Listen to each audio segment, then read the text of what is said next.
সকাল সকাল বাবার বাড়িতে এসে কলিং বেলটা বাজালাম। মা দরজা খুলে বলল, কিরে নীলা, তুই এত সকালে? বললাম, আমি চলে এসেছি, আমি সংসার করতে পারবো না, ও বাড়িতে আমি আর ফিরে যাব না।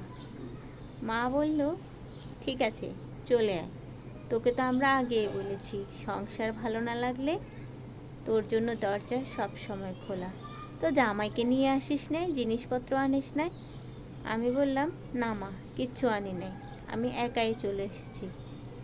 তখন আমি বললাম, এমন দুষ্টু শাশুড়ি তোকে এত অত্যাচার করে, কিন্তু জামাইটা তো ভালো, তাকে কেন নিয়ে আসলি না? আমি বলি কি, তুই এখন চলে যা, তোর সব জিনিসপত্র জামাইকে সহ নিয়ে আয়, একটা মাত্র ছেলে, তাকে নিয়ে আসলে তবেই তো তার মা জব্দ হবে। ঘর ছাড়লি, বর ছাড়লি, তাহলে তোর থাকলো কি? তাই বরটাকে নিয়ে আয়, তোর শাশুড়িকে জব্দ করা এটাই উত্তম। মায়ের কথাটা মনে ধরলো, সাথে সাথে চলে আসলাম শ্বশুরবাড়ি। এসে শাশুড়ির সাথে তুল কালাম লাগিয়ে দিলাম। আসলে ঝগড়া করার কোনো কারণ লাগে না, কোনো একটা ছুতো পেলেই হলো। অনেক চিৎকার চেঁচামেচি করে দুপুরের খাওয়াটাও খেলাম না। সন্ধ্যাবেলা হাজব্যান্ড অফিস থেকে আসার পর তাকে সব বললাম, যতটুকু ঘটেছে তার চাইতে বাড়িয়েই বললাম। কেঁদে কেটে চোখ ফুলিয়ে ফেললাম। তারপর হাজব্যান্ডকে বললাম, আমি আর এখানে থাকবো না। সে বলল, কই থাকবে? বললাম, আমি আমার বাবার বাড়ি থাকবো, তবে আমি একা যাব না, তোমাকেও আমার সাথে যেতে হবে। দেখলাম বিনা বাক্যে সে রাজি হয়ে গেল। বলল, ঠিক আছে, রোজ এই অশান্তির চাইতে তোমার বাবার বাড়িতেই থাকা ভালো, এক্ষুনি চলো।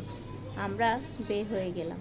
বাবার বাড়িতে এসে বেশ আরামে দিন কাটছে। বাবা দু হাত ভর্তি বাজার করছে, মা আমার পছন্দের রান্না করছে। সকালে ঘুম থেকে উঠছি দেরি করে, 10টা 9টা। হাজব্যান্ডের অফিসের লাঞ্চটা কিন্তু মা রেডি করে দিচ্ছে, আমাকে কোনো ঝামেলায় পোয়াতে হচ্ছে না। ও দেখছি বেশ ফুরফুরা, বাজার করা নেই, ঘরের কোনো কাজে সাহায্য নেই, ঝগড়া নেই, ঝাঁটি নেই, শুধু খাওয়া, ঘুমানো, অফিস করে দিব্যি দিন কেটে যাচ্ছে। এভাবে 15 দিন কেটে গেল। ওকে দেখতাম ছুটির দিনগুলোতে আমার চেয়েও লেটে উঠে, অথচ বাড়িতে কত তাড়াতাড়ি উঠতো, সব কিছুতে ওর মাকে হেল্প করতো। বিষয়টা কেমন জানি লাগলো। আস্তে আস্তে দেখলাম বাবা মা কেমন জানি বিরক্ত হচ্ছে। বুঝতে পারলাম তাদের বয়স হয়েছে, মায়ের কাজে আমার একটু হেল্প করা প্রয়োজন। তো আমি এরপর থেকে সকালে উঠে মাকে সাহায্য করতে যেতাম, কিন্তু কেন জানি আমার কোনো কাজে আমার মায়ের পছন্দ হতো না। একদিন তো মা বলে ফেললেন যে, আমার সংসারে কাজটা কেমন জানি তোর হচ্ছে না, তোর করার দরকার নেই, আমার কাজ, আমার সংসারের কাজ আমিই করে নিব। কথাটা আমাকে খুব কষ্ট দিল।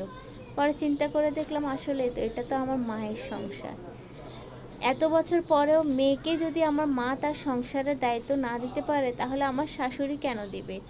অথচ এই কথাটা আমার শাশুড়ি বললে আজকে অনেক ঝগড়া হতো, কিন্তু আমার মা বলাতে আমি বুঝতে পেরেছি সংসারটা আসলে শ্বশুর বাড়িতেই হয়, অন্য কোথাও আমি শুধুই মেহমান। সকালবেলা ঘুম ভাঙলো চিৎকার চেঁচামেচিতে। নিচে গিয়ে দেখি আমার হাজব্যান্ড বাবার সাথে খুব চিল্লাচিল্লি করছে, বাবাকে নানা কথা শোনাচ্ছে। আমি রেগে গিয়ে বললাম, তোমার এত বড় সাহস, আমার বাবার সাথে এভাবে কথা বলছো? ও বলল, তোমার তো এখানে কথা বলার কোনো কারণ নেই, গত 5-6 মাস তুমি তো নিয়মিত আমার মায়ের সাথে এভাবে কথা বলেছো। আমি বললাম, কি যা তা বলছো তুমি? তুমি আমাদের বাড়িতে থেকে আমার বয়স্ক বাবাকে অপমান করছো। আমার হাজব্যান্ড বলল, ওটাও তো আমার বাড়ি ছিল, তাই না? সেখানেও তো তুমি আমার বয়স্ক মাকে অপমান করতে। হঠাৎ চুপ হয়ে গেলাম, ভাবলাম আসলেই ঠিক। আমার হাজব্যান্ড বলল, 4-5 মাস তুমি আমার মাকে যা নয় তা বলেছো, আর একদিন তোমার বাবাকে বলাতে গায়ে লেগে গেল। আমার তখন কষ্ট হয়নি? ওই কষ্টটা কি তুমি বুঝেছিলে? আমি তোমাকেও কিছু বলিনি, মাকেও কিছু বলিনি, তাই তুমি একদম চুপ করে থাকবে। আমি রুমে চলে আসলাম। সব কিছু কেমন জানি লাগলো। এভাবে 1 সপ্তাহ কাটার পর ওকে বললাম, এখানে ভালো লাগছে না, চলো বাড়ি ফিরে যাই। সে বললো, সে কি, এখানে তো বেশ আরামে আছি, খাচ্ছি তাচ্ছি ঘুমাচ্ছি, এখানেই থাকি। আমি বললাম, না, আমি ও বাড়িতে চলে যাব। ফিরে আসতে দেখলাম শাশুড়ি খুব খুশি, উনি খুব হাসছে। ওই দিন দুপুরে আমার পছন্দের সব রান্না হলো। খাওয়া শেষে উনি আমার পাশে এসে বললেন, সংসারে বাটিগুটি একসাথে থাকলে টুনটান হবে, তাই বলে কি সংসার ছেড়ে দিতে হবে? কোনো তরকারিতে ঝাল বেশি ভালো লাগে, কোনো তরকারিতে ঝাল কমই হলে চলে, কিন্তু তাই বলে কি খাওয়া ছেড়ে দিলে হবে? ঝগড়াঝাটির জন্য যদি তুমি পুরো সংসারটাই ছেড়ে চলে যাও, তাহলে কি হলো বলো? তুমি অন্য সব জায়গায় দুদিনের মেহমান মাত্র, কিন্তু সংসার পাবে তুমি এখানে। পেয়েছি আমার শাশুড়ি থেকে, তুমি পাবে আমার থেকে, এটাই নিয়ম। এরপর থেকে আর তেমন চিল্লাচিল্লি হতো না। এভাবেই কেটে গেল 30 বছর। 2 সন্তানের মা হলাম। আজ 5 বছর হলো আমার শাশুড়ি নেই। এত বড় ঘর পুরোটাই আমার রাজত্ব, কিন্তু আমার ভালো লাগে না। মাকে আমি অনেক মিস করি। মায়ের একটু ভুল হলে সে কড়া কড়া কথাগুলা, এটা করা যাবে না, ওটা করা যাবে না, এভাবে রান্না করতে হবে, ওভাবে করতে হবে, আমি বড্ড মিস করি। এই সংসারে আমি একাই গোল দিচ্ছি, কিন্তু একা খেলায় কি মজা আছে? আমার প্রতিদ্বন্দ্বীটাই হারিয়ে গিয়েছে। হঠাৎ একদিন মায়ের রুম পরিষ্কার করতে গিয়ে একটা চিঠি পেলাম। দেখলাম আমার মায়ের লেখা। আমি তো বেশ অবাক। বলতে ভুলে গেছি, আমার মাও আর নেই।